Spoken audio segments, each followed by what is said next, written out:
नमस्कार मित्रांनो, सुस्वागतम. मुरंबा या मालिकेच्या आजच्या भागामध्ये अगदी मनपूर्वक मी तुमचं स्वागत करते.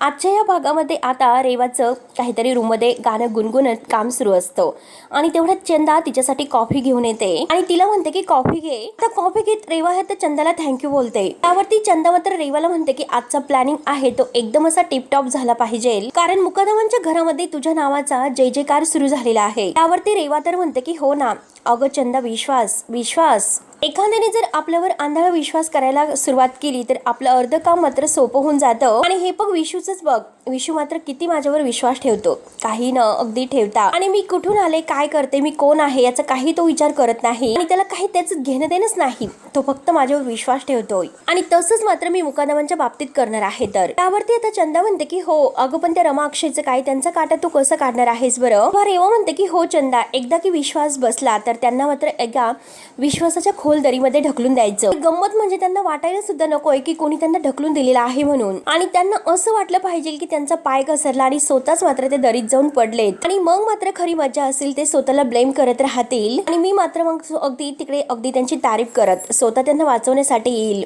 आणि हे असंच करत करत मी त्यांचा विश्वास जिंकेल. चंदा हे ऐकून खूप खुश होते आणि विचारते की अगं पण हे सर्व कसं शक्य आहे. तेव्हा रेवा म्हणते की अगं शिकार तू शिकार, कारण एक योग्य वेळ अशी आणून मात्र शिकार ही झाडायची असते आणि आज मात्र ती वेळ आलेली आहे शिकार करण्याची. तेवढ्यात आता तांबटकर तेथे येतो आणि दरवाजा मोठमोठ्याने वाजवतो. तेव्हा आता ह्या वळून बघतात तर काय तांबटकर दरवाजात असतो.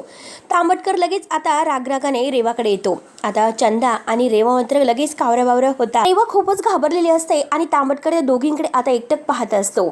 तांबटकर चंदाकडे पाहतच असतो तर रेवा विचारते की विशू काय रे, तू कधी आलास. तांबटकर विचारतो की नक्की येथे काय चाललंय आणि नक्की तुम्ही काय बोलतात. तेव्हा मात्र आता चंदा आणि रेवा त्याच्याकडे घाबरतच बघत असतात. तर तांबटकर पुन्हा विचारतो की तुम्ही माझ्याकडे असं का बघतात, भूत बघितल्यासारखं. त्यांना भीती असते की तांबटकरने काही आपलं बोलणं ऐकले की काय, नक्की काय चाललेलं आहे. तर ते दोघे एकमेकींकडे बघतच असतात. तांबटकर विचारत असतो की नक्की काय सुरू आहे, काही वाईट साईड बोलतात की काय तुम्ही, माझ्या विरोधात काही षडयंत्र रचतात, गॉसिप करतात म्हणून तो अगदी मोठमोठ्याने हसतो. ह्या दोघी पूर्णपणे घाबरून गेलेले असतात.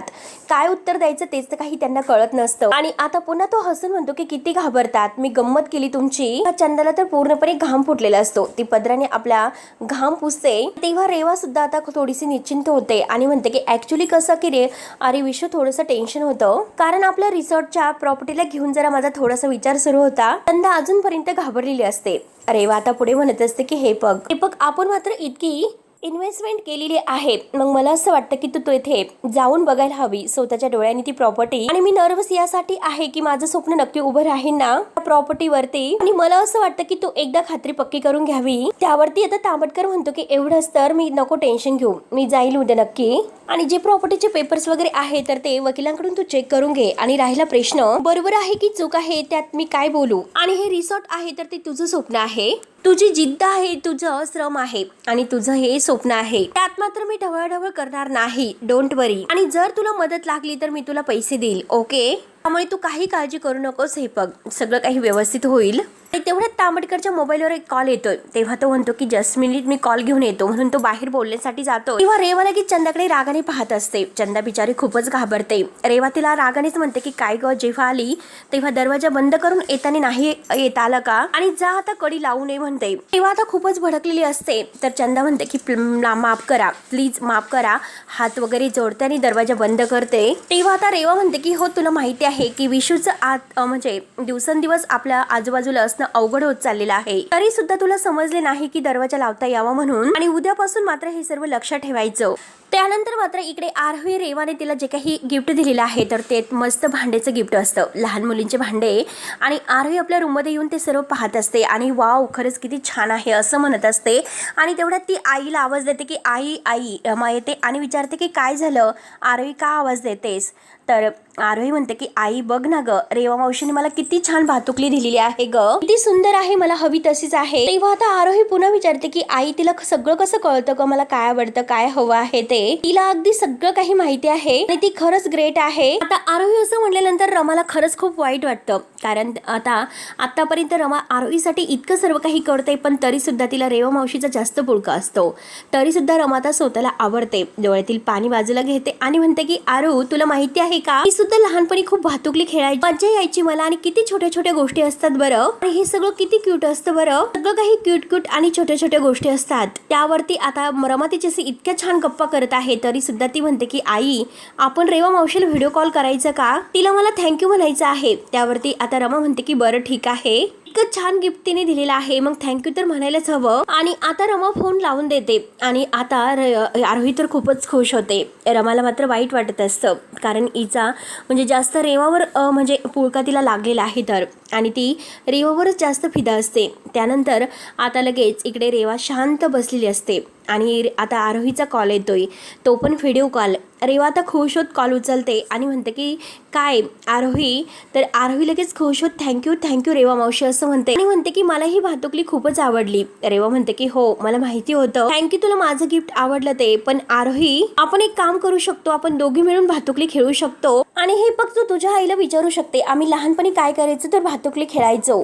आणि आम्ही मात्र आता रात्री तसेच तेथे एकमेकींबरोबर राहायचो, छान असे गप्पा करायचो, एकमेकांना छान अशा गोष्टी सांगायचो त्या समुद्राच्या, आणि छान असा राजकुमार वगैरे सगळं काही आमच्या इतक्या छान गप्पा वगैरे चालायच्या. आणि लगेच ती विचारते की हो की नाही रमा तर अगोदर विचारत असते, तेव्हा आता रमा लगेच हसते आणि म्हणते की हो आठवते ना, 7 समुद्र पार करता करता रात्र संपायची, परंतु गोष्टी काही संपायच्या नाही. तेव्हा लगेच खुशत म्हणते की एक्झॅक्टली. चंदा आता हे सर्व ऐकत असते आणि बघत असते, तेव्हा आरोही म्हणते की आपण सुद्धा तसंच करूयात, स्टोरी नाईट. त्यावर ते रेवा म्हणते की व्हाय नॉट, मला तर खूपच आवडेल, आणि हे बघ इनफॅक्ट म्हणजे मी तू स्टोरी आहे ती रेडी करून ठेवते, ती मात्र मस्त अशी प्रिन्सेसची गोष्ट असेल, मस्त भातुकलीचा खेळ खेळूयात, स्टोरी अटेंड करूयात, सगळं काही व्यवस्थित करूयात, खूप एन्जॉय करूयात, फक्त तू आणि मी असेल. तेव्हा आरोही तर लगेच खुश होते आणि हो चालेल असं म्हणते, आणि लगेच बाय करून त्या फोन ठेवतात. आता आरोहीला खूपच आनंद होतो, ती लगेच आनंदाने उड्या मारत म्हणते की यस, आता रेवा मावशीकडे भातुकली खेळण्यासाठी जायचं, असे ती रमाला खुश होत सांगत असते. रमाला मात्र हे फार वाईट वाटत असतं, रमाच्या डोळ्यात पाणी येते, पण आरोही मात्र रमापेक्षा जास्त रेवामध्ये गुंतत चाललेली असते. त्यावरती आता फोन ठेवल्यानंतर चंदा रेवाला म्हणते की आता कुठे माझ्या डोसक्यात शिरले, कारण तू या शिकारीबद्दल बोलत होती तर, म्हणजे तू तिला घरी बोलावते आणि तिचा शिकार करण्याचा विचार करते की काय. त्यावरती आता चंदा इतकं मोठ्याने बोलते तर रेवा ओरडते. रेवा म्हणते की चंदा, मी तुला कित्येक वेळेस सांगितलं की इतकं मोठ्याने बोलत जाऊ नकोस. तेव्हा चंदा कान पकडते आणि सॉरी बोलते आणि माझं चुकलं असं म्हणते. रेवा म्हणते की इट्स ओके. हे बघ चंदा, अगं तू तयारी करायला घे, रमा अक्षयची लाडकी लेक आपल्या घरी येत आहे, तिचं स्वागत तर झालंच पाहिजे हो की नाही, आणि तिचं स्वागत तर असं झालं पाहिजे की पूर्ण कुटुंबाला ते कायमचं लक्षात राहील. तेव्हा आता चंदा तर खूपच खुश होते आणि म्हणते की लागते मी तयारीला. तेव्हा आता चंदा लगेच खुश होत तयारीला लागते आणि रेवा मात्र आता विचार करत मस्त काय प्लॅनिंग करायचं आहे याचा विचार करते. त्यानंतर आता इकडे अक्षयने रमासाठी काहीतरी मस्त गिफ्ट आणलेलं असतं, तर चोर पावलाने आता वर जात असतो आणि तेवढ्यात रमा समोरून येते आणि रमा त्याच्याकडे पाहत असते. अक्षय ते गिफ्ट लपवतो आणि तिला खुणवून इकडून जा असं म्हणतो. रमा तिकडून जायला निघते तर अक्षय सुद्धा तिकडूनच जायला निघतो आणि तेवढ्यात रमाच्या लक्षात येते. रमा नक्की आता ओळखते आणि विचारते की काय लपवतात, तर अक्षय म्हणतो की कुठे काय, नक्की काहीतरी लपवतात, तर अक्षय म्हणतो की नाही कुठे काय आहे, अगदी घरामध्ये लपवण्यासारखं काय आहे. त्यावरती अक्षय म्हणतो की नाहीच, काहीच नाही आणि मी खरंच काही लपवत तर नाही. आणि तेवढ्यात आता रमा पाहते तर काय, लाईटच्या माळा आता अक्षयच्या हातात असतात. रमा विचारते की लाईटच्या माळा कशाला आणल्यात आणि आता त्या माळा तुम्ही वर घेऊन का त्यासाठी सणवार नाही आता, तर अक्षय रागाने त्या माळा उचलतो खाली पडलेल्या आहे आणि म्हणतो की हे बघ आमच्या कॅन्टीन साठी लागतात, कळले ना तुला, आता हे सर्व कॅन्टीन मध्ये लावायचे आहे. त्यावरती रमा म्हणते की हो का, दिवसा ढवळ्या तुम्ही कॅन्टीन मध्ये काम करतात, तिकडे लाईटच्या माळ्या कशाला हव्या आहेत. त्यावरती अक्षय म्हणतो की लागतात, अगदी आमच्यासाठी लख प्रकाश लागतो आम्हाला, म्हणजे आम्हाला सगळं काही कटिंग वगैरे करताना उत्साह येतो. त्यावरती रमा म्हणते की हो का, म्हणजे लाईटच्या माळेने तुम्हाला आता सगळं काही कॅन्टीन मध्ये काम करताना उत्साह येतो की काय, कटिंग वगैरे करताना. त्यावरती अक्षय म्हणतो की हो, आणि कळले असेल तुला. रमा म्हणते की हो कळले, आणि त्या बॉक्स मध्ये काय आहे असं विचारते. त्यावरती आता अक्षय म्हणतो की काही नाही, आता रिकामा आहे तो बॉक्स, हे लाईट आतमध्ये होते आणि ते मी बाहेर काढलेत, आणि तू काय करतेस, तू जा बरं, तुला कपड्यांच्या घड्या वगैरे घालायच्या आहेत, रमाच्या हातात कपडे असतात. तेव्हा आता रमा म्हणते की ते माझं मी बघेल ते. तुमचं नक्की काय चाललेलं आहे ते सांगा, काय लपवता नक्की तुम्ही. तेव्हा अक्षय लगेच समोर ते बॉक्स वगैरे धरतो आणि म्हणतो की बघ, मी काही लपवत नाही, लाईट्स माझ्या हातामध्ये आहेत आणि हे बघ, तो माझ्या कामाचा भाग आहे आणि आता मी तुला तसं माझ्या कामाबद्दल काही सांगणार नाही, तू जा बरं इथून. त्यावरती आता रमा म्हणते की हो ना, बरोबर आहे, नका सांगू, माझ्या निष्काळजीपणासारख्या बाईला तर नका सांगू, मी सुद्धा विचारणार नाही आणि तुम्ही सुद्धा सांगू नका. थँक्यू, तुम्ही सगळं काही स्पष्ट केलं त्याबद्दल. आणि तेव्हा आता रमा तेथून निघून जात असते बाजूला हो म्हणून. तर अक्षय लगेच तिचा हात धरतो आणि म्हणतो की ए अगं काय, हे बघ, माझ्या मनातील सगळं काही तुला कळण्याचा अधिकार सुद्धा आहे आणि तुला हक्क सुद्धा आहे, तुला सगळं काही कळणार आणि मी स्वतः तुला सगळं काही सांगणार आहे. तर आता रमा खूपच रुसलेली असते. अक्षय तिला मनवण्याचा खूपच प्रयत्न करतो, हे बघ, मी तुझ्यापासून काही लपवत नाही, तुला कळेलच, परंतु तुला माझ्या मनातील सर्व काही जाणून घेण्याचा आणि मला सुद्धा तुला सर्व काही सांगण्याचा पूर्ण हक्क आहे.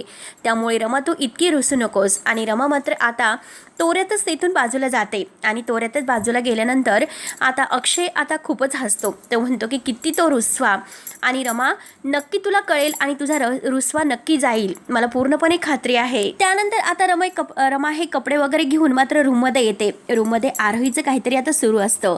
रमा विचारते की काय झालं ग, तू बॅग कशासाठी भरतेस, नक्की काय सुरू आहे.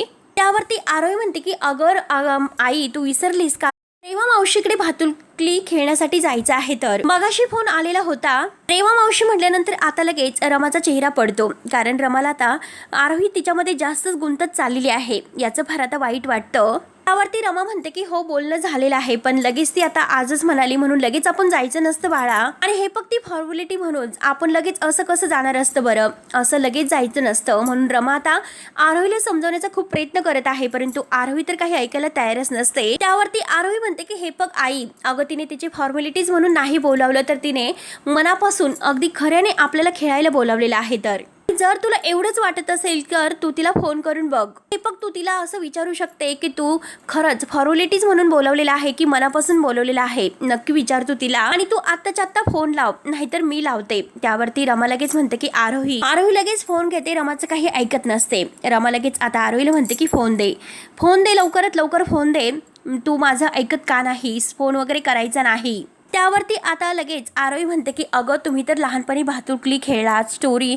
जी नाईट स्टोरी आहे तर ती सुद्धा केली, मग तू मला का असे अडवतेस, मला का हे सर्व करून देत नाही. तेवढ्यात तिथे अक्षय येतो. अक्षय म्हणतो की आरो, तुझी ती कात्री वगैरे आहे ना बॉक्समधली, ती दे बरं, लहान मुलांची असते ती. त्यावरती आरोही विचारते की काय रे, तुला लहान मुलांची कात्री वगैरे का हवी आहे. त्यावरती अक्षय म्हणतो की मला काहीतरी गंमत करायची आहे म्हणून मी मागतोय. त्यावरती आरोही म्हणते की काय, आणि रमा आता पाहतच असते, म्हणजे तुम्ही गंमत केलेली चालते, परंतु जेव्हा माझी वेळ येते गंमत करण्याची तर त्यावेळेस मला परमिशन नसते. त्यावरती आता रमा लगेच म्हणजे आरोहीला म्हणते की जर तुझ्या बाबांनी जर तुला परमिशन दिली तर तू जाऊ शकते, मला काही नाही, तू तुझ्या बाबांना विचार की काय करायचं आहे त्याबद्दल. त्यावरती आता अक्षय विचारतो की काय झालं, परमिशन कशासाठी हवी आहे, नक्की कुठे जायचं आहे, काय करायचं आहे, सांग बरं लवकरात लवकर. कुठे म्हणजे खरंच आईस्क्रीम खायला जायचं आहे का, चल बरं लगेच जाऊयात. त्यावरती आता आरोही म्हणते की नाही, मला रेवा मावशीकडे भातुकली खेळण्यासाठी जायचं आहे आणि तिच्याकडे मला स्टोरी नाईट करायला जायचं आहे. आता हे ऐकल्यानंतर अक्षयला सुद्धा राग येतो, कारण रेवाकडे जाणं हे आता रमा आणि अक्षयला काही मान्य नसतं. दोघंही आता आरोहीला समजवण्याचा खूप आता प्रयत्न करत आहे, पण तरी सुद्धा रमा काही ऐकायला तयारच नसते, आरोही काही ऐकायला तयारच नसते. शेवटी ती मात्र आता ही रमा आणि अक्षय दोघंही तिला समजवण्याचा प्रयत्न करतात, पण तरी सुद्धा आरोही हट्टाला पेटलेली असते. रमा मात्र डोक्याला हात लावून बसलेली असते. तर अक्षय म्हणतो की वाव, खरंच खूपच मस्त प्लॅन आहे. तर आणि बरं ठीक आहे, तुला मला एक गोष्ट सांग बरं, तुला स्टोरी नाईट काय आहे माहिती आहे का. आरोही म्हणते की हो माहिती आहे, आणि तेथे मात्र तू एकटी असशील, तेथे आई बाबा तुझ्या सोबत नसते आणि तिकडे मात्र तुला आमची आठवण येईल आणि त्यानंतर तू घाबरशील. तरी सुद्धा आता लगेच आरोही उत्तर देते की मी नाही घाबरणार. आता रमा आणि अक्षय पुन्हा तिच्याकडे पाहत असतात आणि अक्षय पुन्हा म्हणतो की तू आम्हाला मिस करशील आणि चल आपल्याला स्टोरी नाईटच करायची आहे ना, चल मग मी तुझ्या सोबत येतोय, रात्रभर मी तुझ्या बरोबर जागा राहतो आणि तुला भरपूर गोष्टी सांगतोय आणि इथेच आपण भातुकली खेळू, चालेल. त्यावरती आरोही काही ऐकायला तयारच नसते. ती म्हणते की नाही, मला रेवा मावशीकडेच भातुकली खेळण्यासाठी जायचं आहे, आणि हे बघ बाबा, अरे मी बॅग सुद्धा भरलेली आहे आणि मी तिला सांगितलेलं सुद्धा आहे की मी तिच्याकडे भातुकली खेळण्यासाठी येत आहे तर, आणि मला तिच्याकडे जायचं आहे. त्यावरती आता अक्षय म्हणतो की नाही जायचं, नंतर बघू कधीतरी, आणि आपली स्टोरी नाईट आहे ती आपण नंतर कधीतरी बघूयात. अगदी रागानेच ती आरोही आता यांना उत्तर देते आणि तिथून बाजूला निघून जाते. रमा आणि अक्षयला फार असं वाईट वाटतं. त्यावर ते अक्षय म्हणतो की चिडायचं असेल तर चिडून दे, होईल नंतर ती शांत. आता अक्षय रमाशी बोलायला जाणार तोच लगेच रमा सुद्धा तोऱ्यामध्ये उठते. आपला मोबाईल घेऊन कपड्यांच्या घड्या घालत असते. रमाचा चेहरा पूर्णपणे आता लांबलेला असतो. ती सुद्धा अक्षयवर रागवलेली असते. तेव्हा आता अक्षय तिच्याकडे पाहतो, त्याला वाईट वाटतं. तेव्हा तो मनात आता विचार करतोय की बायकोची समजूत काढण्यासाठी मात्र मी इतके प्रयत्न करून तिला सरप्राईज देण्याचं प्लॅनिंग करतोय. आणि आता माझी मुलगी सुद्धा आता रागवलेली आहे, तिची सुद्धा समजूत मला काढावीच लागेल आणि काढू. परंतु आमच्या पुरुषाचं दुःख मात्र कधी कळणार आहे देव जाणे. त्यानंतर मात्र आता लगेच संध्याकाळ झालेली असते. रात्र झाल्यानंतर आता रमाने ड्रेस वगैरे चेंज केलेला असतो, कारण अक्षयने तिला तेथे बोलावून घेतलेला असतो. रमा तेथे येते आणि इतका अंधार का आहे असं म्हणत असते.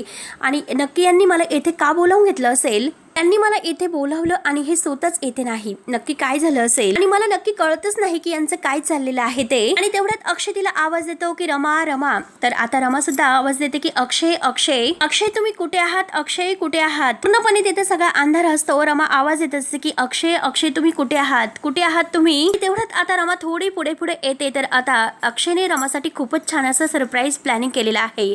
इतके छान आता डेकोरेशन केलेलं असतं. सगळीकडे फुगे माळा लाईट माळा सगळं काही अगदी छान लावलेलं असतं. इतकं छान डेकोरेशन रमाला बघून खूपच छान वाटतं. ती खूपच खुश होते. मग आता खुश होऊन बघत हसत असते. आणि तेवढ्यात अक्षय तिच्या मागून येतो. त्याच्या हातामध्ये एक आता फुगा असतो आणि आता तो रमाला म्हणतो की हे बघ रमा, मी माझं हृदय तुझ्याकडे गहाण ठेवतोय आणि प्लीज ते स्वीकारशील का. तेव्हा रमा ही त्याची गंमत करते आणि त्याच्या हातातील जो काही फुगा आहे तर तो फोडते. अक्षय जोरात किंचाळून ओरडतो की ए काय करतेस, माझं प्रेम हे असं फोडून टाकशील का. तेव्हा आता रमा म्हणते की प्रेम असं हवेत उडणाऱ्या फुग्यासारखं नसावं, कारण ते फुगे फुटून जाईल, त्याला काहीतरी असा ठोस पुरावा हवा लागतो. त्यावरती अक्षय म्हणतो की प्रेमाचा पुरावा आहे तो लांब मिळेलच, त्या अगोदर मात्र एक किस हवा आहे. आणि आता मात्र लगेच तो टेप मध्ये गाणे वगैरे लावतो आणि रमाला हात डान्स करण्यासाठी पुढे करतो. आणि रमा आता अगदी असा नाराज हात देते, परंतु अक्षय तिला आपल्याकडे खेचून घेतो. दोघं आता एकमेकांकडे बघत डान्स करत असतात. अक्षय पुरेपूर रमाला खुश करण्याचा प्रयत्न करत आहे. तिला त्याने सरप्राईज इतकं छान दिलेला आहे आणि दोघं आता डान्स करत आहे छान असं गाण्यावर. एकमेकांच्या डोळ्यात डोळे घालून बघत आहे. दोघांनाही खूप छान वाटतं. दोघे एकमेकांकडे अगदी रोमॅन्टिक होऊन बघतात. दोघांना आता एकमेकांच्या सहवासाची म्हणजे सवय झालेली आहे. दोघेही अगदी छान तयार होतात आणि छान डान्स करत असतात. अक्षयला सुद्धा खूप छान वाटतं आणि रमाला सुद्धा खूपच छान वाटतं आणि दोघे एकमेकांमध्ये पूर्णपणे मग्न होऊन जातात. म्हणून अक्षयने रमाला तर खुश केलेलंच असतं. रमा खुश होते आणि अक्षयच्या मिठीतून खूप छान असा डान्स करत असते. तेव्हा आता रमा ही लाजते आणि अक्षयच्या नजरेला नजर देत असते. त्यावरती अक्षय तिच्याबरोबर डान्स करत असतो, तिच्या हातामध्ये हात देऊन, तिच्या एका हातामध्ये मिठीत घेऊन आणि म्हणतो की आय एम सॉरी रमा, सकाळी जरा मी जास्त तुझ्यावर चिडलो होतो, त्याबद्दल खरंच मनापासून माफी मागतो. हे बघ रमा, ते उद्देशून तुला मी नव्हतं बोललो, त्या कामाबद्दल टेन्शन होतं म्हणून मी बोललो, खरंच सॉरी, मनापासून मी तुझी माफी मागतो. आता रमा ही अक्षयकडे पाहतच असते. रमाचा चेहरा पूर्णपणे थोडासा नाराजच असतो. अजून काही अक्षय म्हणजे तिला खुश करू शकलेला नसतो. ती पूर्णपणे नाराज असते आणि एकतर तिला आरोहीचं टेन्शन असतं, कारण आरोही तिच्यापेक्षा जास्त रेवामध्ये गुंतत चाललेली असते आणि आरोहीला फक्त आणि फक्त त्या रेवाचा जास्त लळा लागलेला असतो. ती आता रेवाविषयीच आता खूप काही बोलत असते. तिला रेवाचीच काळजी असते. प्रत्येक गोष्ट रेवाची ती आठवत असते आणि रमाचं तिला काही घेणं राहिलेलं नसतं. कधी रमाबरोबर ती इतकं प्रेम करणारी आता रेवामध्ये गुंतत चाललेली असते. याचं रमाला फार वाईट वाटतं आणि दोघं आता अक्षय आणि रमा एकमेकांकडे बघत एकमेकांबरोबर खुश होत असा डान्स करत आहे. तर शेवटी मित्रांनो, हा भाग येथे संपतो. पुढील भागामध्ये आता रमा आणि अक्षयला मस्त डेटवर लांब जायचं असतं. तेव्हा ते आरोहीला मात्र रेवाकडे सोडतात आणि अक्षय रेवाला म्हणतो, ते आरोहीला म्हणतो की नीट राहा, हट्ट करू नकोस. तर रमा म्हणते की तू सुद्धा मावशीला जास्त त्रास देऊ नकोस. आणि आता ते रमाला घट्ट मिठी मारते. रमा आणि अक्षय गाडीमध्ये बसतात. रमा मात्र आता किस घेते. त्यानंतर मात्र आता रमा आणि अक्षय निघून गेलेले असतात, परंतु त्यांचं मन काही जायला तयार होत नाही. काहीतरी वेगळं त्यांना फील होत असतं. रेवा मात्र आरोहीला म्हणते की हे बघ चला, आता मात्र शिक्षा असा नवीन खेळ खेळूयात. त्यावरती आरोही बिचारी खूपच खुश असते. आरोही विचारते की काय ग रेवा मावशी, कोणता खेळ खेळायचा आहे. तेव्हा रेवा लगेच आता जो काही बंदूक आहे तर ती बंदूक हातामध्ये घेते आणि त्या बंदुकीचा गन ओढत म्हणते की आजपर्यंत जे काही शिक्षा झालेली नाही ती शिक्षा मला आता पूर्ण करायची आहे. त्यावरती आता लगेच म्हणजे इकडे रमा आणि अक्षय जात असतात. अक्षयने डायरेक्ट गाडी थांबवलेली असते.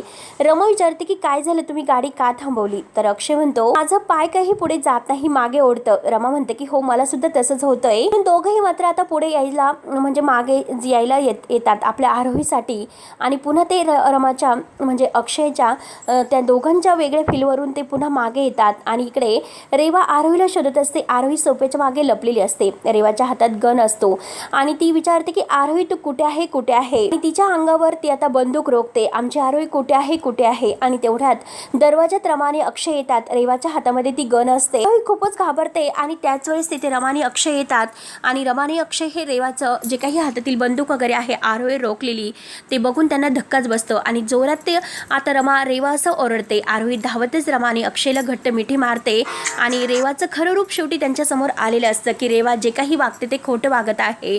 रेवाला मात्र आता लगेच आरोहीला मारायचं असतं म्हणून तिने गन रोखलेली असते. तेव्हा मित्रांनो आता पुढे नक्की काय होईल हे बघायला विसरू नका. तोपर्यंत धन्यवाद.